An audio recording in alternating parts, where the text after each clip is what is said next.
কলই মাছ ভাজা করে রেখেছি।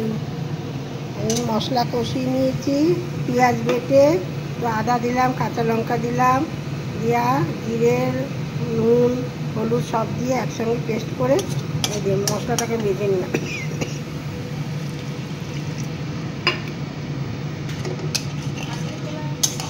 দেখো দিয়ে ফুটলে তারপরে কলই মাছ একদম পাতলা করে ঝোল করবো।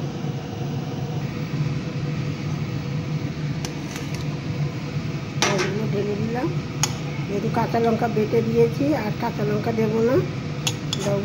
উঠলে তারপরে একটু ধনে পাতা দিয়ে একদম পাতলা ঝোল করবো, কারণ কলই মাছের ঝোল খেতেই তো ভালো লাগে, তাই না?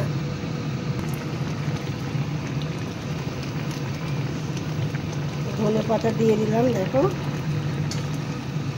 একে খায় এভাবে, হেভি সেন্ট বেরোলো।